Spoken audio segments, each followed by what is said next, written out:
Good morning. Morning. So let's continue in our last example. So our last example, basically, we need to determine or to find Thévenin's equivalent circuits, and we need to use it to solve I/O. So the first thing that we did is we need to identify where is network A and where is network B. So network B has been identified as the element associated with I/O, which is the 1 kilo ohms. Then we need to find Thévenin's equivalent circuit. So it will be V Thévenin's R Thévenin's plus the network B. So I/O will remain, position of I/O will remain the same. Then we need to calculate V Thévenin's and R Thévenin's. To calculate V Thévenin or R Thévenin's, first we turn off the sources. All of the current sources were were open circuits. Then we calculated R Thévenin's across the terminals of network A. Then we realized these two resistors in series. That's what we did last lecture. Then we calculated R Thévenin's while open circuit, or to find V Thévenin's, we applied the open circuit test.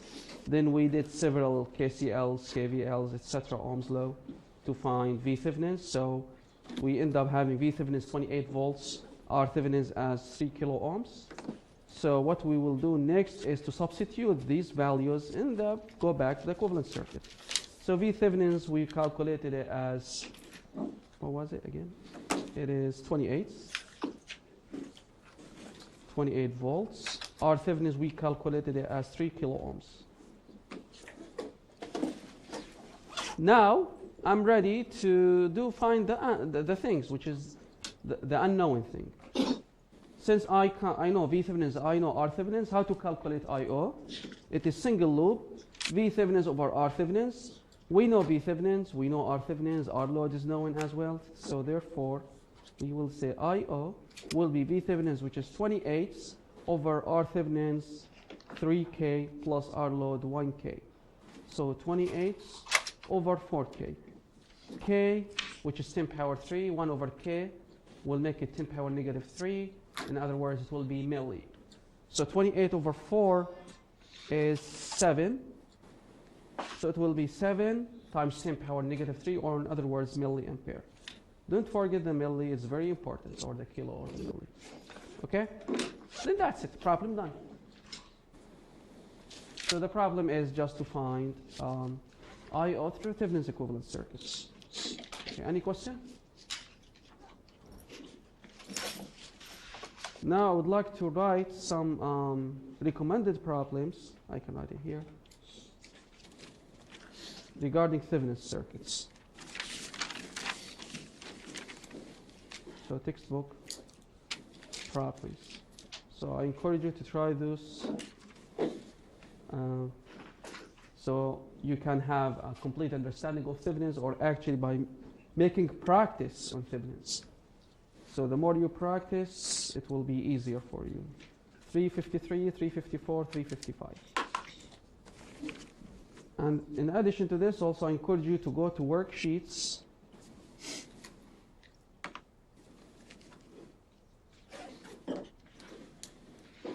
Worksheets number 4 and 5. So on these worksheets, it summarizes Thévenin's circuits, Thévenin's analysis, or how we can do some analysis with Thévenin. That's what for worksheet 4. Worksheet 5, it has an example in details in how to find Thévenin's equivalent circuits. So I encourage you first, after studying the lecture notes, go to worksheets. Worksheet number 4, just read it. After that, worksheet number 5, there's an example. Try to solve it by yourself without looking at the answer. Then look at the answer and make sure if you miss anything or if you have everything you need to know. After that, once everything is completed, everything is done, then you can go to textbook problems. Okay? Practice makes perfect, so please make sure to practice. And I encourage you to do the practice now. Don't wait until the exam day or the exam week and start practicing. So the things that when I say, here's a recommended problems, that's what you need to do now. Okay, now let's go to other topics called Norton's theorem.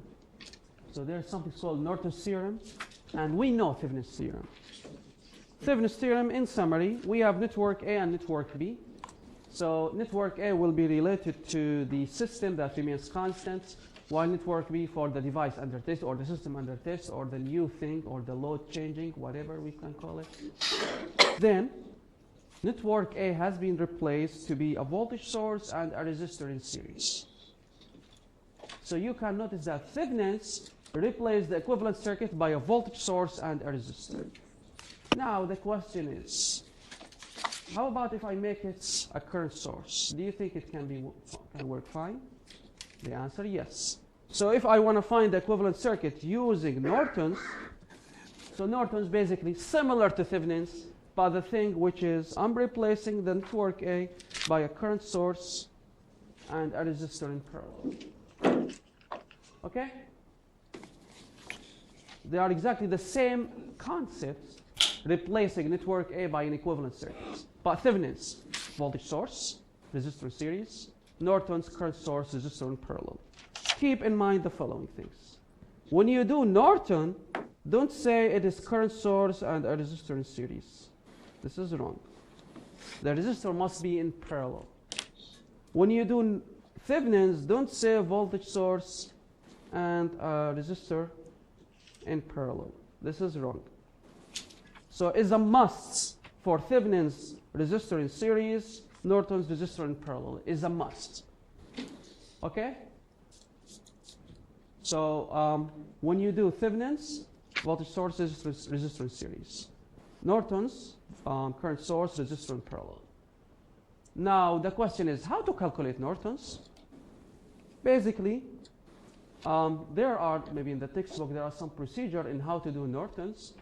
But for me, I don't prefer this. So what I want to say that you can use Thévenin's to find Norton's. So the procedure first will be, if you need to calculate Norton's, find Thévenin's first. Then you can convert Thévenin's to Norton's. How can I convert Thévenin's to Norton's? Basically, you can use Ohm's law. I Norton equal V Thévenin's over R Thévenin's. R Norton equals to R Thévenin's. That's it. So basically, when you convert Thévenin's to Norton's, you will make and replace the voltage source by a current source. And now what's the value of the current? Ohm's law, V over R. V Thévenin's over R Thévenin's. Then the resistor will be, instead of series, will be parallel, and the value will not be changed. Okay? So I can say that Norton, Thévenin. So the current, the voltage V Thévenin will be replaced to be I Norton equals V Thévenin's over R Thévenin's. R Thévenin's will be, it was series, it will be parallel, and we will call it R Norton's, which is the same as R Thévenin's. Okay? Then that's how we convert between Thévenin's and Norton's. Series will be parallel, R will remain the same. Again, let's go to the procedure. Solve the problem using Thévenin's theorem. Then convert Thévenin's model to Norton's model, which is basically the same as these equations. So these equations will be fine. Here's an example. Find Norton's equivalent circuits at the terminals A and B. So whenever you see find Norton's, the procedure will be find Thévenin's first. Then from Thévenin's you can calculate Norton's. Okay, how can I find Thévenin's here? The first step in finding Thévenin's, locate where's network A, where's network B. So we have different type of problems in finding Thévenin's. One time, we used to say like find Thévenin's across the resistor 8 ohms. Then we know the resistor 8 ohms was network B. The other type, which is to find the current I/O, so we know the elements associated with I/O are network B. Now here there is nothing related to network B. It says at the terminals A and B. This means actually network B will be connected here. So what does this mean? All of this is network A. Okay? Again, whenever you say at the terminals A and B, this means all of these circuits connected with the terminals A and B are network A. Where's network B? Here in the circuit, there is no network B. Or it's supposed to be connected here at the terminals, but it has been erased. And that can be fine. So keep this in mind. Sometimes you can see this kind of problems. So there are three representations that we can see again, maybe across the resistor, or associated with the currents or the voltage, whatever, or the terminals A and B. Now all of the circuit is network A, so we need to calculate Thévenin's first, then after Thévenin's we can find Norton's. To find Thévenin's, let's do number one to find our Thévenin's, which is basically we will do turn off the sources. Any voltage source will be short circuit, any current source will be open circuit. In this circuit we have only one voltage source, which is 12 volts, so this will be replaced by short circuit. Then what was in the next circuit here, that's the equivalent model basically after making short circuit.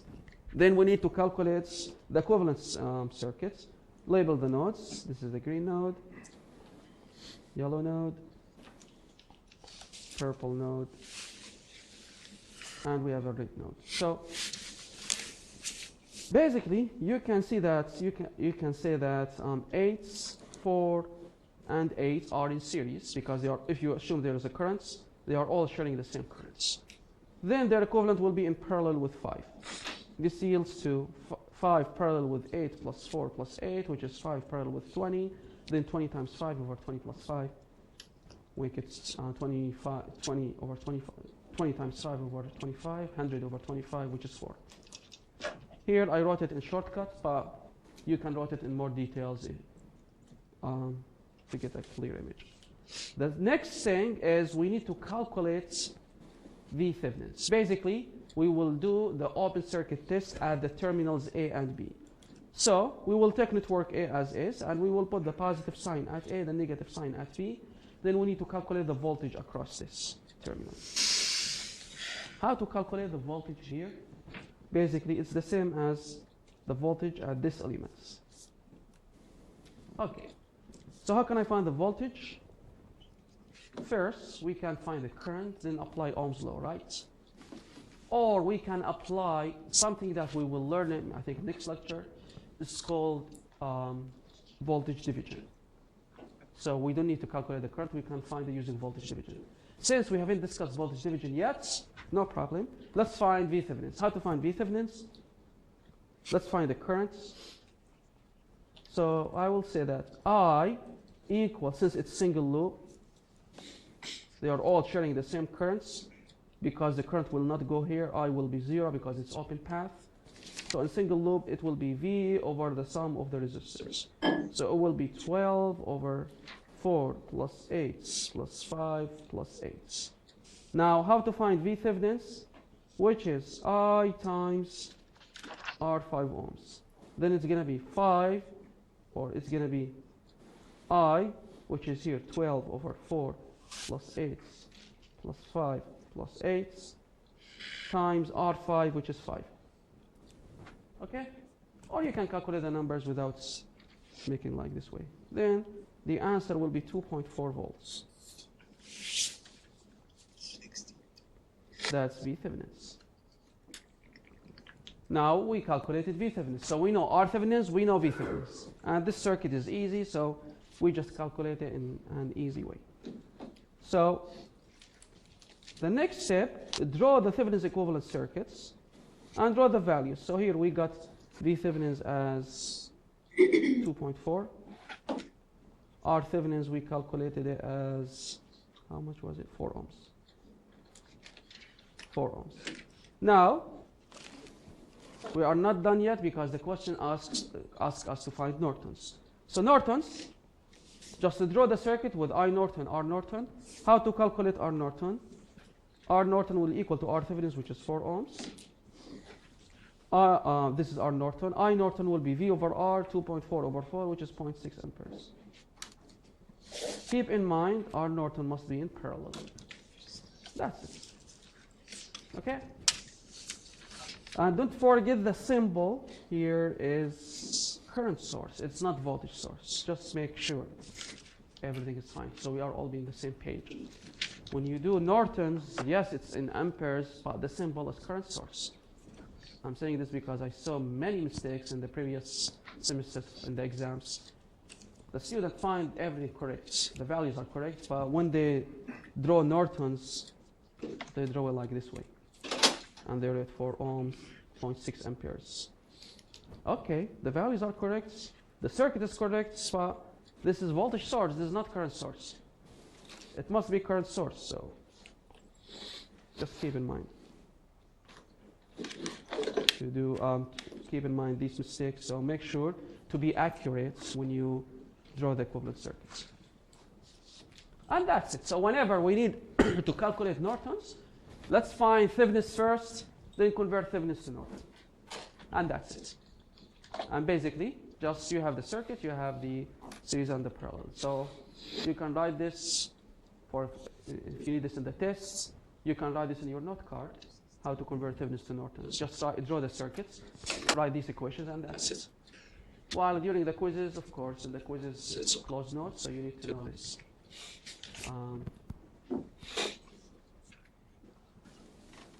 Okay, let's go to another topic or another theorem. It's called maximum power transfer theorem. What's maximum power transfer theorem?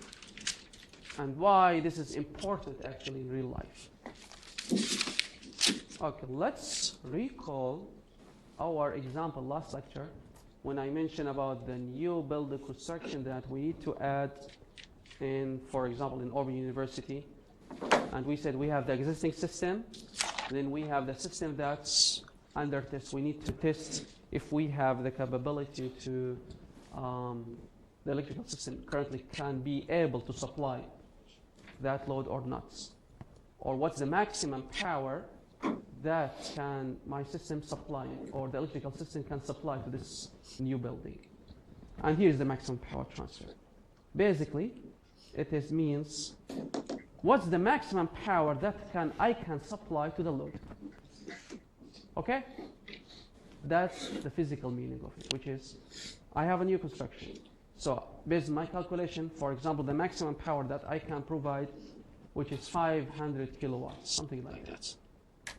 Then if the building construction is 600 kilowatts, then I say, okay, we need to either construct a new power lines or make some modifications in our power lines, which will cost a lot, or we need to just reduce the budget, basically try to make modification on the design so it can consume 500 kilowatts.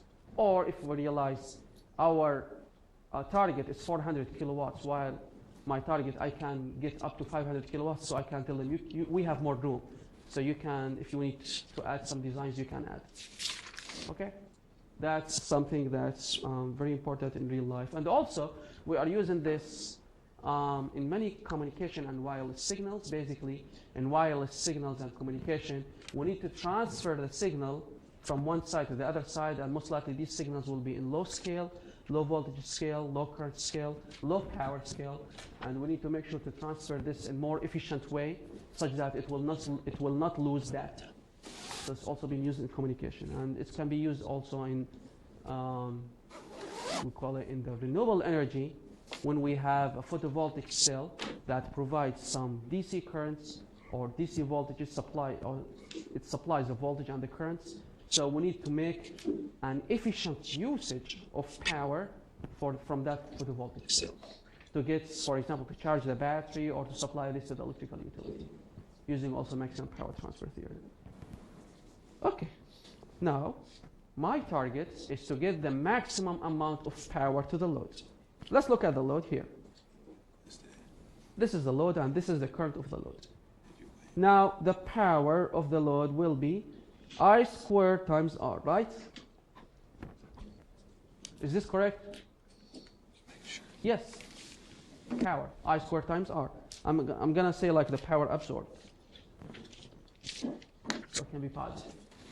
Now, I have a question. So, power, how can I get the maximum amount of power?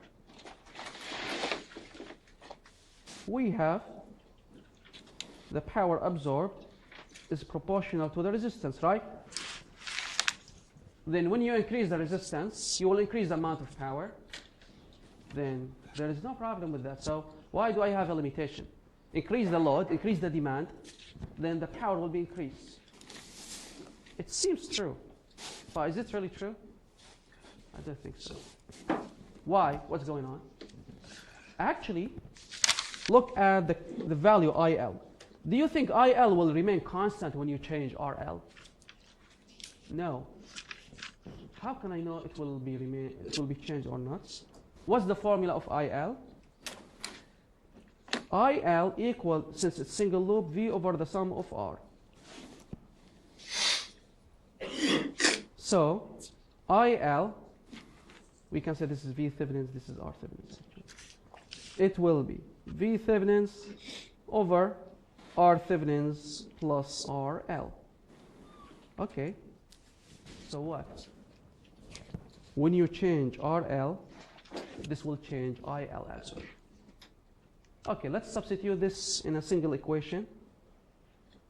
So we have the power absorbed by the load will be V Thévenin square over R Thévenin plus RL all square, forget the equal sign, times RL. Okay.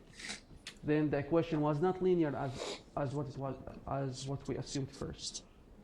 Then this is no longer true. So the power absorbed by the load will be V Thévenin square over R Thévenin plus RL square times RL. Here, I'm using circuit analysis techniques that we've learned before. Now, how can I find the maximum amount of power? Assuming V Thévenin is constant, we know it. R Thévenin is constant, we know it. I'm going to assume V Thévenin as constant A. R Thévenin as constants called B. As constant, I'm just going to call them as constants. P absorbed, I'm going to call it as Y. RL, I'm going to call it as X. So this will be as Y equal A square over B plus X all square times X. Let me make it readable, I'm sorry. A square over B plus X square times X. Now here is the equation. Look at this equation. It's not linear. Y is not proportional to X. There is also X in the denominator and numerator as well, right? In both. Then what should I do? Or how can I find the maximum amount of power, the maximum Y? How can I get the maximum Y? Equal to 0. Find the derivative, right? We'll just do the first derivative test to find the local or the maximum or the minimum, right? Okay. That's one way, by finding the derivative. Another way, you can try different values of X or different value of RL. Assume 0, 1 ohm, 2 ohms, 3 ohms, etc. up to a certain range. Then you can plot and do the graph. Then from the graph, you can determine the maximum. So we have a plotting or we have the math. So the math, dy by dx equals to, here, a square. I can put x with a square so it can be readable. A square derivative of xx times b plus x all square plus 2, or let me say a square x times 2 b plus x over b plus x square square will make it power 4. Then we will make it equal to 0. This is the first derivative test. So here only this part will equal to 0. This make it a square b plus x all square plus a square x times 2 times b plus x equals 0. Let's do some modification, like some simplification. A square cancel each other. This one will be cancelled by the square. This yields to b plus x plus 2x, because this x remains, 2x equals 0. 2x plus x, let's make it x. And b plus x equals 0, therefore x equal to negative b. Let me make sure if everything's all right. I think here there should be a negative sign.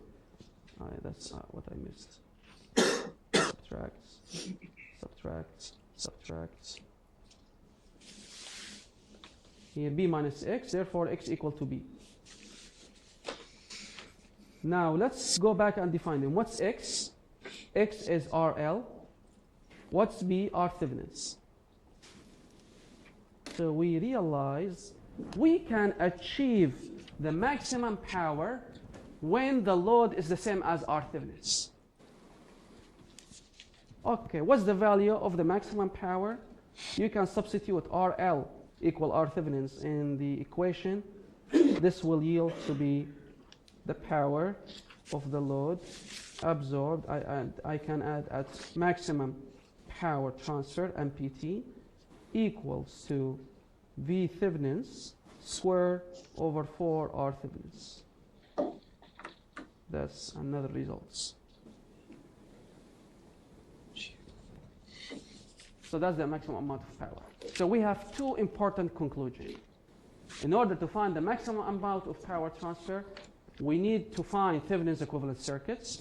Then the first conclusion we will say, if the equivalent of the equivalent resistance the same as Thevenin's, or the load, the new load, the same as Thevenin's, I can guarantee we will get the maximum amount of power. Okay, what's the other thing? The amount or the value, the maximum power transfer will be V squared over 4 R Thevenin. Okay? You are not required to do the derivation. What you need to know are these two results. Okay? Which is the maximum power transfer can be achieved when V Thevenins equal V R load equal to R Thevenins, and the power will be V squared over 4 R Thevenins. And that's it. Let's look at this example. Assuming after we did the calculation, R Thevenins was 25 ohms, V Thevenins was 100 volts. RL, which is the load under test, or we still need to construct this new load, and it has a range between 0 to 100.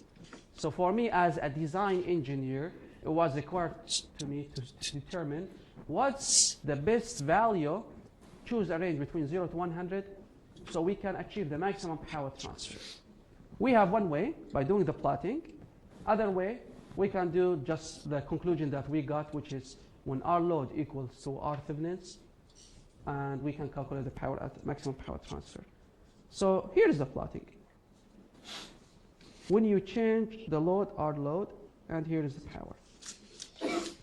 So when we change the amount of power, we realize that when we change different values, we realize the curve like this, and the maximum amount of power that we can achieve when we have 25 ohms, and this is the same as R Thevenins. This is the proof using the plotting, but not using if you don't want to use the math. So the conclusion says at maximum power transfer, R load equal to R Thevenins. Then you need to know this relationship, V squared over R Thevenins. Okay?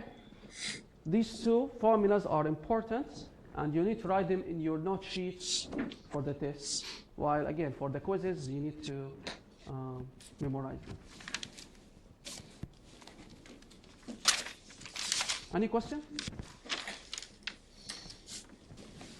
So basically, in order to find the maximum power transfer, you need to find Thevenins first. So that's why Thevenins also is important. So the other thing, in order to find Nortons, find Thevenins first. So you see, like Thevenins now, it's been used a lot. It's been used in Norton's theorem, maximum power transfer theorem as well. Let's see an example. Find the maximum power transfer that can be delivered to the resistor R. This is the question. So it didn't tell you find Thévenin. It didn't tell you find Norton's. Or it didn't say anything. Find the maximum power transfer according to MPT theorem. We need to find Thévenin's first. That's the rule. So locate across the resistor R. Look at resistor R here. This is network B, while the remaining of the circuit is network A. So let's do the calculation, which is the first thing to calculate Thévenin's. Then after calculating Thévenin's, we can calculate the MPT. Let's do isolate network or the resistor, network B, and we need to find, we call it the equivalent resistance, or R Thévenin's. How to find R Thévenin's? Remove network B, find R Thévenin's across the terminals of network B, then turn off the sources. Any voltage source will be short circuit, any current source will be open circuit. So basically, we will say the 20 volts will be short circuits. Here is 3 ohms, here is 2 ohms, 10 volts will be short circuits. Here we need to find R Thévenin's here or equivalent here. 5 ohms remains. 6 amperes open circuit because it's current source. Then we need to calculate R Thévenin's. How can I calculate R Thévenin's? Label the nodes. Very important to label the nodes. It's very important.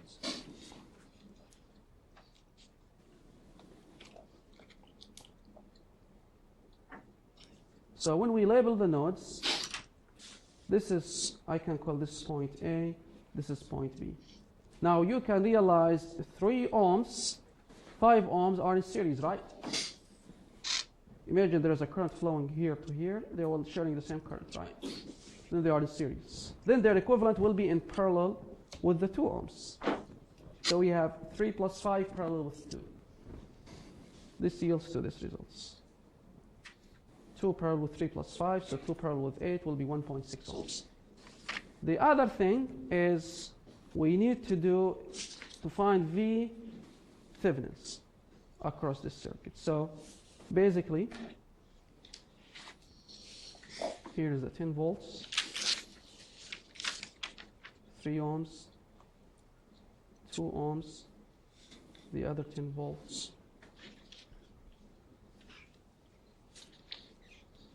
5 ohms, 6 amperes. Then here the terminal A and B, so I can say here is the positive, here is the negative V Thévenin's. Okay? Now, we need to find V Thévenin's here. One of the things approach that I applied here is I look at this current source and this resistor, which is basically this current source and this resistor, and we did something called source transformation. We haven't taken this yet. We will discuss this next lecture. But basically, source transformation, we will convert the 5 ohms, 6 amperes, current source and a resistor to be resistor and voltage source. 5 ampere, 5 ohms, and again, this will be minus plus, which is Ohm's law. 6 times 5 will make it 30 volts. That's something called source transformation. Again, how we can do this, we will discuss this next lecture, but let's finish the example. Here is the circuits after we did the source transformation. How to find V Thévenin's? We can first calculate the currents by doing KVL. After calculating the currents, we assume the current going this way. After calculating the currents from KVL, we will do another KVL to find V Thévenin's. So we did KVL at overall loop, and the other thing we did KVL at here. Then we know V Thevenin's 2 volts. We know R Thevenin's, which was 1.6 ohms. Then here is R. So we need to calculate at MPT. At MPT, R load, or R here, must equal to R Thevenin's, which is 1.6 ohms. Then at MPT, the power at MPT equals V Thevenin squared over 4 R Thevenin's, and that's it. So it will be as 2 squared divided by 4 times 1.6. So the answer will be 0.625 watts, or we can say 625 milliwatts. And that's it. So you see, we did Thevenin's first, then at MPT, that's the extra thing, which is this is number 1, this is number 2. That's what you need to know about MPT. Just apply number 1, number 2. This formula, you can have them in your note card, or like you can memorize it. Any question? Okay, let's stop here. Then next lecture we will discuss source transformation, voltage division, and current division, some other information. Thank you.